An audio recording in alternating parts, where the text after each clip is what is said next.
Нұрсұлтанда коронавируске қатысты карантинде жатқан кеш тобының директоры аштық жариялады. Назым Басқынбаеваның денсаулық сақтау министрлігіне қояр бірнеше талабы бар. Продюсер Жапониядан коронавирус шыққан Диамонд Принцесс кемесінде болған 4 отандасымызбен бір ұшақта келген еді. Жандарбек Бекшин бізден 3 сынама алынып, егер коронавирус анықталмаса, үйге жіберетінін айтқан. Алайда бүгінге дейін 5 сынама алынды. Мұның себебін ешкім түсіндірмейді. Әлі күнге дейін ешбір анықтама, бірде-бір қағаз көрген жоқпыз. Біздің рейстегі жолаушылардың бірінен коронавирус анықталды ма деген күдік те бар. Шыдамның да шегі болады деген продюсер өзі карантинде жатқан медициналық мекемеде санитарлық талаптар сақталмайтынын жеткізді.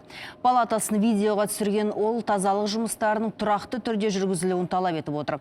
Назым Басқынбаева уақытша еңбекке жарамсыздығы жөнінде анықтаманы әлі алмадым деп ашынады. Алайда құзырлы орын өкілдері алаңдауға еш негіз жоқ дейді.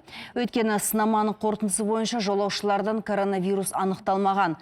Сондықтан олар карантинде жатқан адамдарды шыдамдылыққа танытуға шақырды.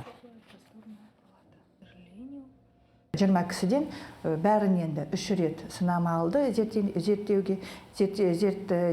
жұмыстары өткергенде нәтижелері бәрі теріс. Денсаулықтары дұрыс болса, 14 күннен кейін больницадан шығарылады. Одан кейін 10 күннің ішінде телефонмен байланысып, жаңағы денсаулықтарын біліп отырамыз. Осы 10 күннің ішінде жаңағы больницадан шыққан кісілер жұмыстарына, балабақшаларына, мектептеріне баруға мүмкіндіктері болады.